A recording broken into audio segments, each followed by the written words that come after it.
সিদ্ধান্ত রমজান মাসে মহল্লার প্রতিটা লোক পিছু তারাবির জন্য টাকা তুলে ইমাম ও মুয়াজ্জিন সাহেবদেরকে দিয়ে বাকি টাকা মসজিদের কাজে লাগায়। এখন কিছু মানুষ বলছে এটা করা না জায়েজ, তাহলে আমরা এখন কি করব, এর সমাধান দিন।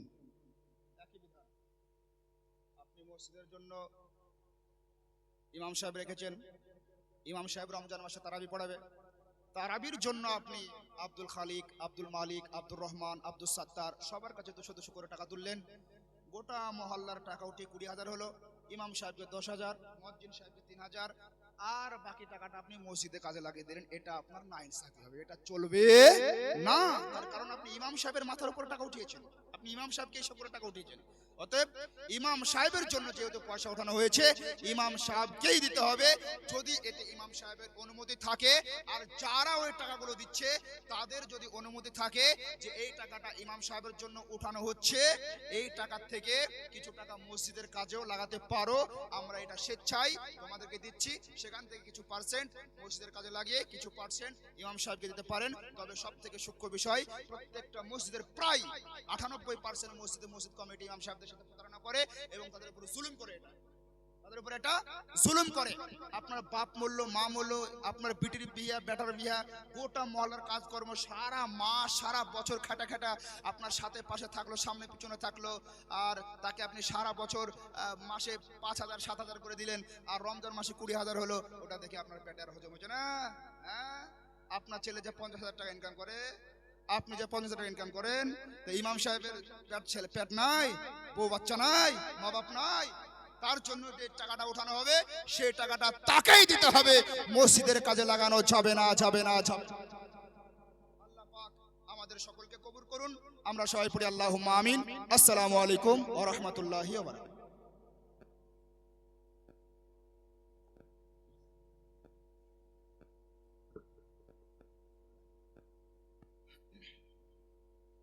বক্তব্য দেওয়া বা জলসা করা কি জায়েজ? রে আমাকে ফাঁসাইছে রে।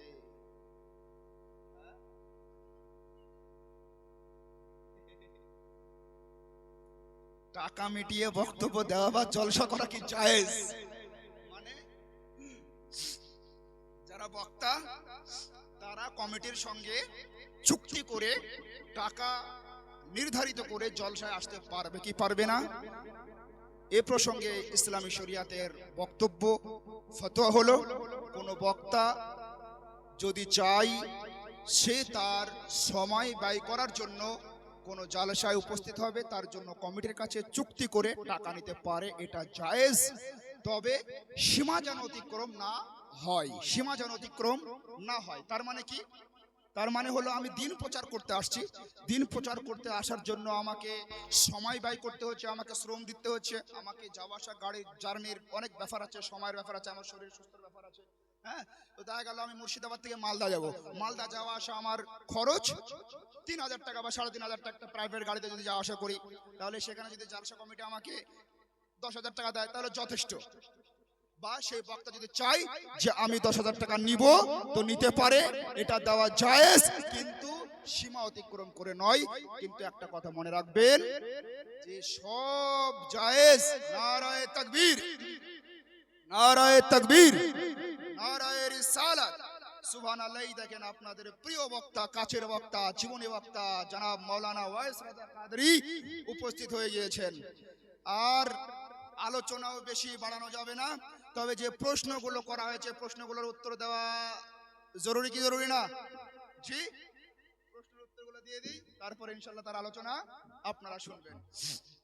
তাহলে টাকা মিট করে কোন বক্তা যদি চাই তাহলে সে জালসায় যেতে পারে, বা কমিটি সেই বক্তাকে টাকা দিবে, সে নিতে পারে। দেনেওয়ালারাও গুনাহগার হবে না, যে নিবে সেও গুনাহগার হবে না। কিন্তু সব জায়েজ নেকির কাজ নয়, সব জায়েজ ভালো নয়। আমি ডোমকল থেকে এখানে এসেছি, আমি যদি আপনাকে বলি আমাকে 15,000 টাকা দিতে হবে, আমার 15,000 টাকা আমার নেওয়া জায়েজ, আপনার দেওয়া জায়েজ, কিন্তু 15,000 টাকা আমার জন্য কল্যাণকর নয়, রহমতপূর্ণ নয়, বরকতপূর্ণ নয়। আসসালামু আলাইকুম ওয়া রাহমাতুল্লাহ। ওয়া আলাইকুম আসসালাম ওয়া রাহমাতুল্লাহ। দয়া করে আমার প্রশ্নের উত্তর দিয়ে বাধিত করবেন। হুজুর, কোন মুরিদ কি নিজ পীরকে সেজদা করতে পারে? মৌলানা ইমতিয়াজ চিশতি ও মৌলানা ওলিউল্লাহ কাদেরী সাহেব পীরকে এবং পীরের মাজার সিজদা করার পক্ষে দলিল দিয়ে বক্তব্য দিয়েছেন। তাদের বক্তব্যের ব্যাপারে আপনার মতামত কি? আমার ব্যক্তিগত কোনো মতামত না, যারা ইসলামের মতামত সেটা আমি বলবো। ইসলামের মতামত সেটা আমি বলবো। শুনুন, কোন মুরিদ কোন পীরকে সেজদা করবে এটা ইসলামী শরিয়াতে জায়েজ নয়, বরং হারাম হারাম হারাম হারাম। যদি সেই পীর মুরিদকে সেজদা করতে বারণ না করে তাহলে সে পীর হতে পারে না, সে পীর হতে পারে না। এবার এই বিষয়টা একটু জটিল আছে, যেহেতু এখানে দুটা লোকের নাম করা আছে।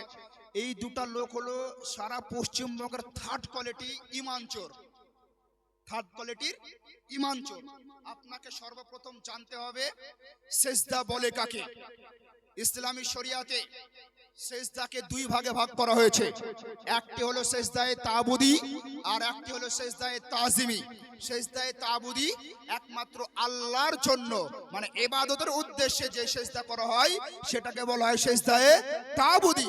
আর সেজদায়ে তাজিমি যেটা কারো সম্মানার্থে সেজদা করা হয় সেটাকে বলা হয় সেজদায়ে তাজিমি।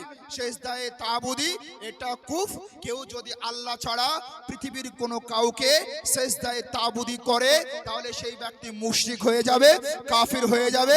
সে ইন্তেকাল করলে তার জানাজার ব্যবস্থা করা যাবে না, তাকে মুসলমানদের কবরস্থানে দাফন করা যাবে। আর কেউ যদি সেজদায়ে তাজিমি করে তাহলে সেই ব্যক্তি গুনাহ করবে, কারণ সেজদায়ে তাজিমি হলো হারাম। তাহলে ইসলামী শরিয়াতে সেজদা দুই প্রকার, সেজদায়ে তাবুদি আর সেজদায়ে তাজিমি। সেজদায়ে তাবুদি সেজদায়ে তাজিমি দুটোই হারাম হারাম হারাম। এর থেকে বাঁচার এরপর আমল করার কোনো অপশন নাই। ইমতিয়াজ চিশতি এবং ওলিউল্লাহ কাদরী যদি সেজদার পক্ষে দলিল দিয়ে থাকে তার দলিলগুলো পেশ করা দরকার।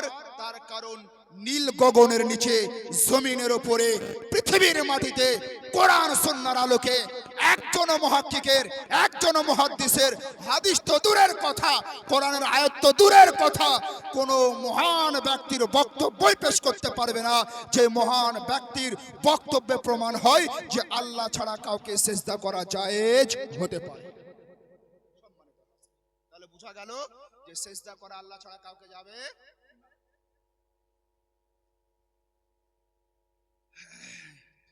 মৌলানা ইয়াসিন সাহেব বলেছে মাজারে শিরনি খাওয়া শুকরের মাংস খাওয়ার চাইতে গুনাহ বেশি।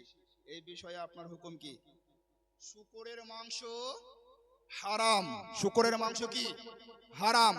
কোরআন শরীফের অকাট্য দলিল দ্বারা প্রমাণিত শুকরের মাংস হারাম। শুকরের মাংসকে জায়েজ বলার কোনো অবকাশই নাই। মাজার শরীফ হোক, দরগা হোক, মিলাদ শরীফ হোক, ফাতিহা শরীফ হোক, যেখানকারই শিরনি হোক সেই শিরনিটা হয় রহমতপূর্ণ, ফজিলতপূর্ণ, বরকতপূর্ণ। সেই শিরনিকে সামনে রেখে কোরআন শরীফ তেলাওয়াত করা হয়, আল্লাহর দরবারে দোয়া করা হয়। যেই খাবারে কোরআন শরীফ তেলাওয়াত করা হয়, যেই খাবারটা বিসমিল্লাহ বলে পাঠ করা হয়, সেই খাবারের মধ্যে শয়তানের কোনো রকম শক্তি চলে না। তাহলে যেই খাবারে কোরআন শরীফ তেলাওয়াত থাকে সেই খাবারটা পবিত্র, রহমতপূর্ণ হয়, সেটা শয়তানের জন্য হারাম হয়। তাহলে কি বোঝা গেল? ইয়াসিন হলো শয়তানের দল। তার কারণ এই শিরনির মধ্যে কোরআন খানি থাকে, শিরনির মধ্যে কোরআন তেলাওয়াত থাকে, বিসমিল্লাহ খানি থাকে, বিসমিল্লাহ পাঠ করা থাকে। আর এই পবিত্র খাবারটাকে শুকরের মাংসের সঙ্গে তুলনা করার জন্য কাফের ও মুরতাদ হয়ে গিয়েছে। এখন থেকে যদি তার কোনো সন্তান হয় সেই সন্তানটার হালাল জাদা হবে না, হারাম জাদা হবে। আর সে যদি মারা যায় তার জানাজায় অংশগ্রহণ করা হারাম হবে, কারণ সে কাফের ও মুরতাদ হয়ে গিয়েছে, মুসলমান আর নাই। কেন? একটা পবিত্র জিনিসের সাথে সে নাজায়েজ ও হারাম নাপাক জিনিসের তাসবিহ দিয়েছে, তুলনা করেছে। আসসালামু আলাইকুম। ওয়ালাইকুম আসসালাম। দয়া করে আমার প্রশ্ন উত্তর দিয়ে বাধিত করবেন। মৃত্যু ব্যক্তিকে দাফন করে কবরে কি খেজুরের ডাল দেওয়া হাদিসে আছে? এই নিয়ে বিতর্ক আছে কি আমাদের এলাকায়? মানুষ মারা গেল, মানুষ মারা যাওয়ার পর তাকে দাফন করলেন, দাফন করার পর কবরের চারপাশে বা কবরের উপরে খেজুরের ডাল গেড়ে দেয় কি দেয় না? বুখারী শরীফ, মুসলিম শরীফ, মিশকাত শরীফ সহ একাধিক হাদিসের মধ্যে হাদিস বর্ণিত আছে। আল্লাহর নবী সাল্লাল্লাহু আলাইহি ওয়াসাল্লামের সাহাবী হযরত ইবনে আব্বাস রাদিয়াল্লাহু তাআলা আনহু থেকে বর্ণিত, তিনি বলেন যে রাসূল করিম সাল্লাল্লাহু আলাইহি ওয়াসাল্লামের সঙ্গে আমরা সাহাবায়ে কেরামরা সফর করছিলাম, একটা কবরের পাশ দিয়ে আমরা যাত্রা করলাম যেখানে দুটো কবর ছিল। আল্লাহর নবী সাল্লাল্লাহু আলাইহি ওয়াসাল্লাম সেই দুটো কবরের পাশে দাঁড়িয়ে গেলেন, সাহাবায়ে কেরামকে বললেন তোমরা একটা খেজুরের ডাল কেটে আনো। রাসূল করিম সাল্লাল্লাহু আলাইহি ওয়াসাল্লামের হুকুম পাওয়ার পর কোন একজন সাহাবী খেজুর গাছের একটা তাজা ডাল এনে নবীকে দিলেন। নবী আমার সেই তাজা ডালটাকে দুই অংশ করে দুইটা কবরের মধ্যে গেড়ে দিলেন। সাহাবায়ে কেরাম জিজ্ঞাসা করলেন, ইয়া রাসূলুল্লাহ, এই কবরের মধ্যে আপনি দাঁড়ালেন আর দুটো কবরের মধ্যে আপনি খেজুরের ডাল গাড়লেন, এর মধ্যে রহস্য কি আছে?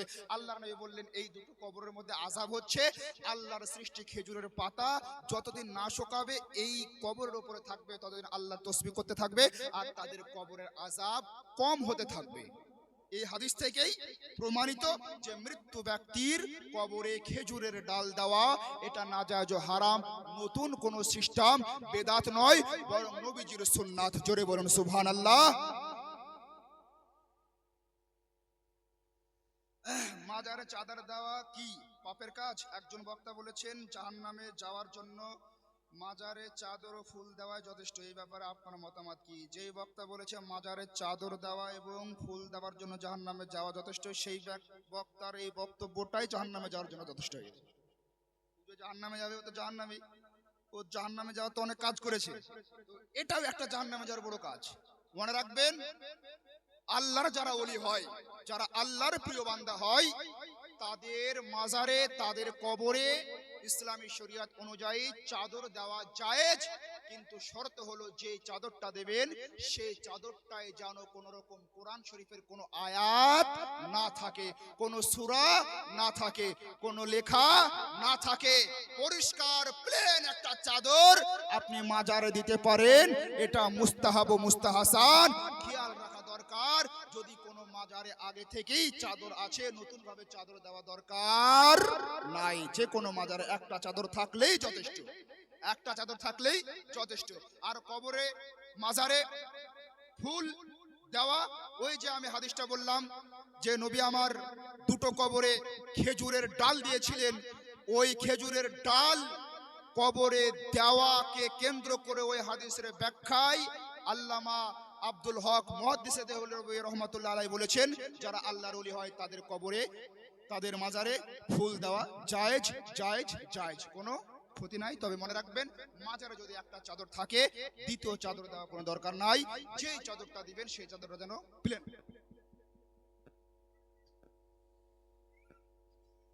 ইসলামী শরীয়ত অনুযায়ী কি কবর বা মাজার জিয়ারত করা যাবে?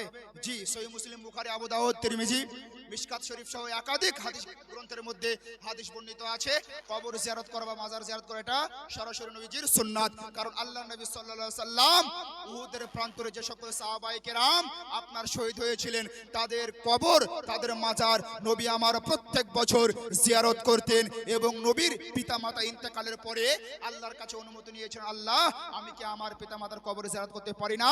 আল্লাহ আমার নবীকে অনুমতি দিয়েছিলেন, নবী আমার তার পিতামাতার কবরকে জিয়ারত করেছেন। নবীর ইন্তেকালের পরে আবু বকর সিদ্দিক, ওমরে ফারুক, ওসমানে গনি, আলী রাদিয়াল্লাহু তাআলা আনহুম আজমাইন, ওই উহুদের প্রান্তরে যে সকল সাহাবায়ে কেরাম ইন্তেকাল করেছিলেন, সেই জায়গায় যাদেরকে দাফন করা হয়েছিল সেই জায়গায় গিয়ে তারা প্রত্যেক বছর জিয়ারত করতেন। তাছাড়াও আপনার আবু হুরায়রা, ইবনে মাসউদ সহ একাধিক সাহাবায়ে কেরাম থেকে হাদিস বর্ণিত আছে, আল্লাহর নবী সাল্লাল্লাহু আলাইহি সাল্লাম বলেন যে আমি তোমাদেরকে কবর জিয়ারত করতে বারণ করেছিলাম, এখন তোমরা কবর জিয়ারত করো।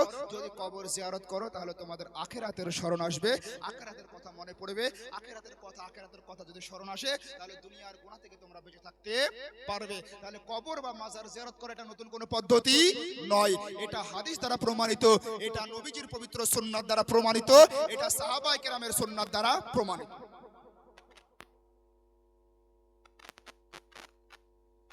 মসজিদের জায়গায় কি মাদ্রাসা তৈরি করা হবে? মসজিদের জায়গা যদি ওয়াকফ থাকে, মানে কেউ মসজিদের জায়গা দান করলো, ধরুন আব্দুর রহমান, এই চাতরার নাম থাকলে কারো রাগ করবেন না, আমি উদাহরণ দিচ্ছি, আব্দুর রহমান মসজিদের জন্য 1 বিঘা জমি দান করলো, তো মসজিদের জন্য ওয়াকফ করে দিল, তো ওই জায়গাটা একমাত্র মসজিদে নির্মাণ করা যাবে, সেই জায়গায় মাদ্রাসা নির্মাণ করা যাবে না। তার মানে মাদ্রাসার জায়গায় মসজিদ নির্মাণ করা যাবে না, মসজিদের জায়গায় মাদ্রাসা নির্মাণ করা যাবে না, কবরস্থানের জায়গায় মাদ্রাসা নির্মাণ করা যাবে না, কবরস্থানের জায়গায় মসজিদ নির্মাণ করা যাবে না, আর মাদ্রাসার জায়গায় কবরস্থান করা যাবে না, আর মসজিদের জায়গায় কবর করা যাবে না। মানে যেই জায়গা যেই কাজের জন্য ওয়াকফ করা হয়েছে সেই জায়গা সেই কাজেই ব্যবহার করতে হবে।